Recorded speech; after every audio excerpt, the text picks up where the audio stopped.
Welcome to 99 TV. నేను Devulapalli Mohan, journalist and jurist, మాజీ RTI commissioner doctor Vijayababu గారి వీటాక్స్ కార్యక్రమానికి స్వాగతం. సార్ నమస్కారం. సార్, ఎట్టకల్కి కర్ణాటకలో ఎవరు సీఎం అనేటువంటిది, తర్వాత సీఎం ఎవరు అనేది డిసైడ్ అయిపోయింది. సిద్ధరామయ్య గారు తాజాగా రాజీనామా కూడా సమర్పించడం జరిగింది గవర్నర్కి. ఇక డీకే శివకుమార్ ఆయన ప్రమాణ స్వీకారం చేయటమే మిగిలి ఉంది. సార్, అసలు ఎవరి డీకే శివకుమార్? యాక్చువల్గా జగన్మోహన్ రెడ్డి గారితో కూడా ఈయనకి సన్నిహిత సంబంధాలు ఉన్నాయని చెప్పేసి అంటూ ఉంటారు. అదిగాక మరి సిద్ధరామయ్య గారు నిజంగానే ఉద్దేశపూర్వకంగానే అంటే అదే సైలెంట్గా ఉంటారా లేదంటే అనేది చూద్దాం. కాంగ్రెస్ పార్టీలో కొన్ని సమస్యలు ఇట్లా అరైజ్ అవ్వటం అనేది, ఆ తర్వాత మళ్ళీ అవి సద్దుమడిగినట్టు లేకపోతే మళ్ళీ ఇది అవ్వటం, ఇవన్నీ కూడా కాంగ్రెస్ పార్టీలో మామూలే. కర్ణాటక రాజకీయాల్లో ఆసక్తికరమైనటువంటిది ఏంటంటే, ఎప్పుడు కూడా పవర్ సెంటర్స్ అనేవి కాంగ్రెస్ పార్టీలో బహుముఖ్యంగానే ఉంటారు.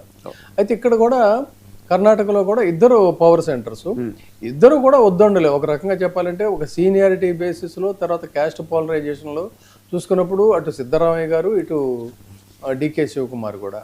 అయితే అసలు ఎవరి డీకే శివకుమార్ ఇప్పుడు ప్రస్తుతం ముఖ్యమంత్రిగా అవుతున్నటువంటి సందర్భంలో చాలామందికి తెలుసు ఆయన కాంగ్రెస్ పార్టీలో ఒక ప్రముఖుడు అని. కానీ బ్రీఫ్గా మనం ఒకసారి రేఖామాత్రంగా డీకే శివకుమార్ గురించి, తర్వాత అసలు నేను ససేమరా రాజీనామా చేయనని మొండికేస్తాడేమో అనుకున్నటువంటి సిద్ధరామయ్య చాలా నిశ్శబ్దంగా, ఆయన సైలెంట్గా హైకమాండ్ యొక్క ఆదేశాల మేరకు నేను రాజీనామా చేస్తున్నాను, శివకుమార్ని ఇన్వైట్ చేస్తున్నాను, ఇదంతా కూడా చాలా స్మూత్గా జరిగింది.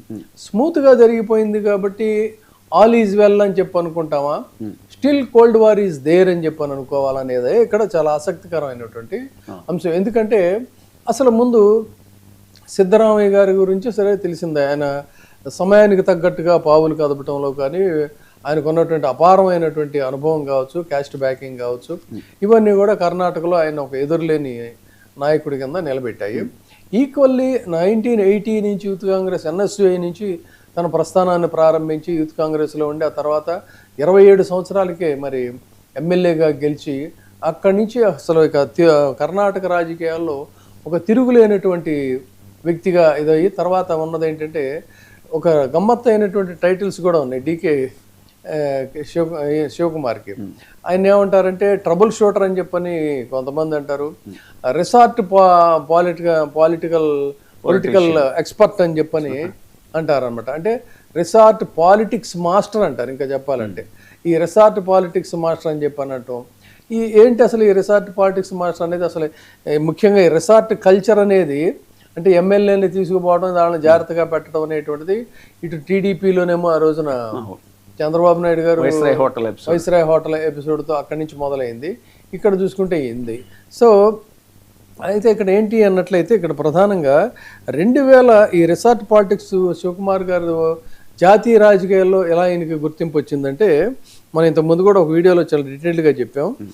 2002లో మహారాష్ట్ర ఎమ్మెల్యేల ఆపరేషన్ అని, మహారాష్ట్ర ఎమ్మెల్యేలని వాళ్ళని కొంతమందిని ఇట్లాగే హార్స్ ట్రేడింగ్ చేయాలి అని చెప్పని ప్రయత్నం చేస్తే, వాళ్ళందరినీ ఈయన భరోసా ఇచ్చి బెంగళూరుకి తీసుకొచ్చి బెంగళూరు రిసార్ట్లో పెట్టి వాళ్ళందరినీ కూడా ప్రొటెక్ట్ చేశారు. అప్పుడు డీకే యొక్క రోల్ అనేది జాతీయ స్థాయిలో వార్తల్లోకి చాలా ప్రముఖంగా వినిపించింది. ఆ తర్వాత మళ్ళీ కొంతకాలానికి అంటే 2017లో అహ్మద్ పటేల్ని ఏమైనా సరే రాజ్యసభకి రాకుండా చేయాలి అనేటువంటిదేమో మన బీజేపీ ప్రయత్నం అయితే, ఏది ఏమైనా సరే అహ్మద్ పటేల్ని రాజ్యసభకి రప్పించాలి అనేటువంటిదేమో కాంగ్రెస్ పార్టీ ప్రయత్నం. ఈ క్రమంలోనే అప్పుడు ఏం చేశారంటే, గుజరాత్లో ఆపరేషన్ లోటస్ అనేటువంటి పేరుతో మొదలుపెట్టి సరిగ్గా 40 మందికి పైగా కాంగ్రెస్ ఎమ్మెల్యేలలో కొంతమందినైనా సరే బ్రేక్ చేయాలి అని చెప్పని అనుకుంటే, ఆ 40 మందికి ఎమ్మెల్యేలందరినీ కూడా అహ్మద్ పటేల్కి ఆయనకు అనుకూలంగా ఉండేటువంటి విధంగా చేయడానికి వాళ్ళని కూడా రిసార్ట్కి తీసుకొచ్చి అక్కడ రిసార్ట్ పాలిటిక్స్ ప్లే చేసి సక్సెస్ఫుల్గా ఆపరేషన్ కంప్లీట్ చేశాడు ఈయన. సో అక్కడి నుంచే శివకుమార్ యొక్క ఇమేజ్ అనేటువంటి జాతీయ స్థాయిలో ఒక రికగ్నిషన్ వచ్చింది. అదే సమయంలో ఏమైందంటే, ఈ వ్యవహారాలన్నీ ఇతన్ని కనుక ఇలాగే మనం ఎదగనిస్తే కాంగ్రెస్లో మనకి జాతీయ స్థాయిలో కొరకరానికి పోయేగా తయారవుతాడు, కాబట్టి ఇతని యొక్క దూకుడికి చెక్ పెట్టాలని చెప్పని బీజేపీ కూడా ఒక రకంగా రకరకాల అస్త్రాలు ప్రయోగించింది. అందులో సహజంగా ఇప్పుడు చాలామంది ప్రత్యర్థుల మీద ప్రయోగించేటువంటి అస్త్రం ఏది అని అడిగితే మనకు తెలిసిందే ఈడీని, ఐటీ, సిబిఐ దాడులు, ఇలా ఇవన్నీ కూడా మొత్తంగా ఆయన మీద వరుసగా మొదలయ్యాయి.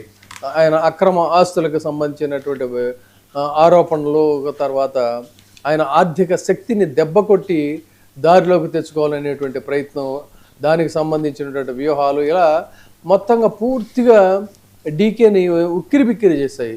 కర్ణాటకలో ఉన్నటువంటి వ్యక్తి ఇంత స్థాయిలో జాతీయ రాజకీయాల్లో ఎంత గేమ్ ప్లే చేస్తాడు అనేటువంటిదే ఇది. సో అసలు ఎవరు ఈ డీకే శివకుమార్ అని మళ్ళీ మనం ప్రశ్నించుకొని కొంచెం వెనక్కి వెళితే, గ్రామీణ స్థాయి నుంచి ఇతని యొక్క కెరీర్ అనేటువంటిది మొదలైంది. డీకే శివకుమార్ పూర్తి పేరు ఏంటంటే దొడ్డాలహళ్ళి కెంపెగౌడ శివకుమార్ తన పేరు. అది షార్ట్ ఫామ్లో డీకే శివకుమార్. ఈ రామ్నగర్ జిల్లా కనకపురాలో ప్రాంతానికి చెందినటువంటి ఒక్కలిగా సమాజానికి చెందినటువంటిది. నేను ఆ ప్రొఫైల్కి సంబంధించి నేను అంతకుముందు ఇంకొక వీడియోలో కూడా మన దాంట్లోనే చెప్పాను. సో ఈ ప్రొఫైల్ని ఈయన అలా పెంచుకుంటూ ఈ ఒక్కలిగా తెగకి సంబంధించి ఒక బలమైనటువంటి నాయకుడిగా ఆయన ఎదుగుతూ వచ్చాడు. వచ్చిన తర్వాత ఈ స్థానికంగా ఆర్థిక బలం ఆయనకి అంతకంతకు కూడా ఒక ప్రధానమైనటువంటి ఒక సపోర్ట్గా ఉంది. 80లో విద్యార్థి దించి మొదలై 89లో 27 ఏళ్ల వయసులో ఎమ్మెల్యేగా గెలవటం, అక్కడి నుంచి ఒక కెరిస్మాటిక్ యంగ్ డైనమిక్ లీడర్గా కర్ణాటక రాజకీయాల్లో అప్రతిహతంగా దూసుకొని వెళ్ళిపోయినటువంటి పరిస్థితి. సో ఈ పరిస్థితుల్లోనే అటు ఇందా నేను చెప్పినట్టుగా 17లో కూడా మహారాష్ట్ర ఆపరేషన్ సక్సెస్ఫుల్గా కంప్లీట్ చేసుకుంటూ వచ్చాడు. సో ఇది ఇలా ఉంటే 2017లో అహ్మద్ పటేల్ దగ్గర నుంచి ఈయనకి ఒక పెద్ద ఇమేజ్ ఒకటి పెరిగిపోయింది ఇది కాంగ్రెస్ పార్టీలో. అలాంటి పరిస్థితుల్లో ఇక ఒక ముఖ్యమైనటువంటి నేతగా ఒక రకంగా చెప్పాలంటే ఎదిగాడు. అలాగే ఐటీ రైట్స్ని వీటన్నిటిని కూడా ఫేస్ చేసుకుంటానే వచ్చాడు. ఇప్పటికీ కూడా ఇంకా ఆయన మీద మనీ లాండరింగ్, ఈడీ కేసులు ఇవన్నీ కూడా ఉన్నాయి. ఇక 2019లో ఏమైందంటే ఈయన మీద చేసేటువంటి దాడులు ఇవన్నీ కూడా ఒక వెంజెన్స్ పాలిటిక్స్ అని చెప్పని కాంగ్రెస్ పార్టీ ఆ రోజున చాలా పెద్ద స్థాయిలో ఇతనికి సపోర్ట్గా నిలబడినటువంటి పరిస్థితి. అయితే కర్ణాటకలో రాజ్యాధికారం అనేటువంటిది వచ్చిన తర్వాత అందులో కూడా డీకే శివకుమార్ యొక్క ప్రయోగం తర్వాత ఇన్వాల్వ్మెంటు చాలా కీలకంగా ఉంది. అంటే హార్దికంగా కూడా ఆ పార్టీకి అన్ని రకాలుగా అండదండలుగా ఉండి పార్టీ అధికారంలోకి రావడానికి మనీ పవర్ పాలిటిక్స్ అని ప్రత్యర్థులు విమర్శిస్తుంటారు. సో ఆ మనీ పవర్ పాలిటిక్స్ అని అన్ని విధాలుగా కూడా ఈయన చేసి మనీ మేనేజర్గా కూడా ఆయన విమర్శిస్తారు. ఒక్కలేగ తెగలో మాత్రం తమకు తిరుగులేని నాయకుడు డీకే అని చెప్పని, షార్ట్ ఫామ్లో డీకే అని చెప్పిన వాళ్ళంతా కూడా ముద్దుగా పిలుచుకునేటువంటి పరిస్థితి.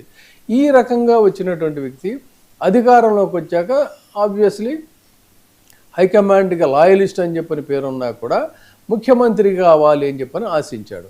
ముఖ్యమంత్రి కావాలని ఆశిస్తే అప్పట ఈక్వేషన్స్ అంటే ఆర్థిక రాజకీయ సమీకరణాలు, క్యాస్ట్ ఈక్వేషన్స్ అన్నీ కూడా 23 ఎన్నికలకు సంబంధించి ఏం చేస్తారంటే సిద్ధరామయ్య వర్సెస్ డీకే శివకుమార్ అనేటువంటి పరిస్థితి వచ్చినప్పుడు మొత్తం మీద డీకేని కన్విన్స్ చేసి సిద్ధరామయ్యని సీఎం అని చేశారు. ఏమని 2 సంవత్సరాలు నీకు 2 సంవత్సరాలు నీకు అనేటువంటి దీంట్లో.